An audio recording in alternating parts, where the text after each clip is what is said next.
আচ্ছা দাদা, আপনি যখন লাস্ট আসলেন 10/6/2025 তারিখে, তখন আপনার থাইরয়েড ছিল 32, তাই তো? হ্যাঁ। আজকে আপনি আসলেন হচ্ছে 20/7/2025 তারিখে। আজকে আপনার থাইরয়েড, আমরা যদি রিপোর্টে দেখি, 7.522, তাই তো? হ্যাঁ, হ্যাঁ। আর হচ্ছে T3 T4 যেটা আছে সেটা within the range.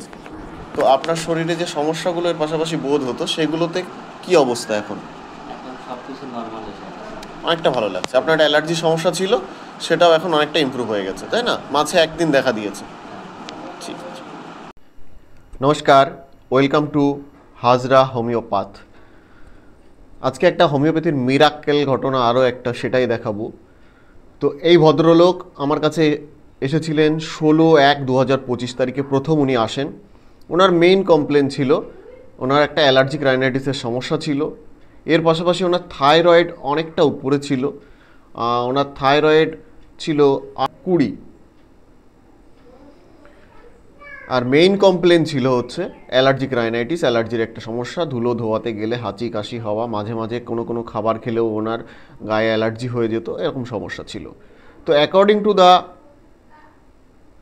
Case taking, according to the symptom similarity, আমি দুটো তিনটে মেডিসিনের ভাইব পাচ্ছিলাম। তার মধ্যে প্রধানত ছিল ওনার চেহারা এবং ওনার চারিত্রিক বৈশিষ্ট্য অনুযায়ী এবং মেন্টাল সিমটম অনুযায়ী ফসফরাস, টিউবারকুলিনাম, এইগুলোর দিকে ভাবছিলাম।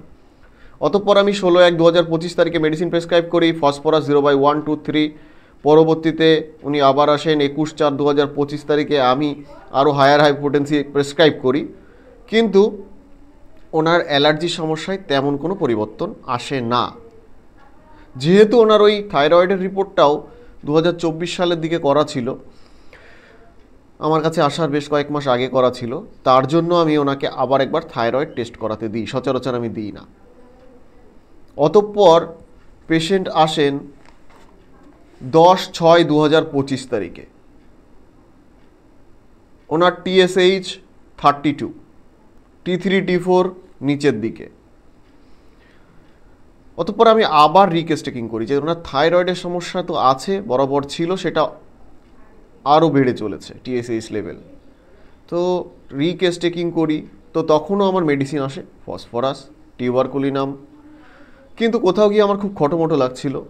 এর আগেও উনি এটার জন্য ট্রিটমেন্ট করিয়েছেন অ্যালার্জিক রাইনাইটিসের জন্য অন্য জায়গায়, সেখানেও তেমন রেজাল্ট আসেনি। অতঃপর আমি রিকেস্টেকিং করে কেসটাকে আরও এভালুয়েশন করি এবং মেডিসিন আসে থাইরোডিনাম। 10/6/2025 তারিখে আমি থাইরোডিনাম 0/1, 0/3, 0/5, 0/7 প্রেসক্রাইব করি টুয়াইস ডেইলি। অতঃপর পেশেন্ট আজকে আসলেন 20/7/2025 তারিখে। রিপোর্ট অনুযায়ী TSH 7.522, T3 2.89, T4 0.87, অর্থাৎ T3 T4 within the range, আর TSH মোটামুটি লিমিটের মধ্যে চলে আসছে। তো দেখুন, মোটামুটি 1.5 মাসের ব্যবধানে পেশেন্টের কিন্তু প্রচুর ইমপ্রুভমেন্ট হয়েছে, হিউজ ইমপ্রুভমেন্ট দেখা দিয়েছে।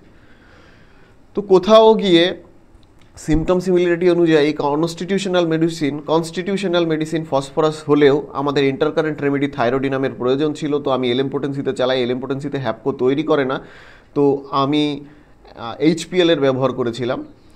HPL এর মেডিসিনগুলোর উপরে আমার যথেষ্ট বিশ্বাস আছে এবং আমি বেশ কয়েকটা মেডিসিনে খুব সুন্দরই রেজাল্ট পেয়েছি। কোনো রকম আমাকে ফেলিওর দেখায়নি, সাকসেসই দিয়েছে আমাকে। তো এই ছিল কেসটা, যে সিমটম সিমিলারিটি সব সময় কাজ না করলে কখনো কখনো আমরা ইন্টারকারেন্ট রেমেডি ব্যবহার করি রিকেস্টেকিং করে, এবং আমার এই ক্ষেত্রে থাইরোডিনাম খুব সুন্দর কাজ করলো। তো এটাই ছিল কেস। তো সকলে ভালো থাকবেন, সুস্থ থাকবেন। সকলকে ধন্যবাদ। Long life Hanuman, long life homeopathy. ধন্যবাদ।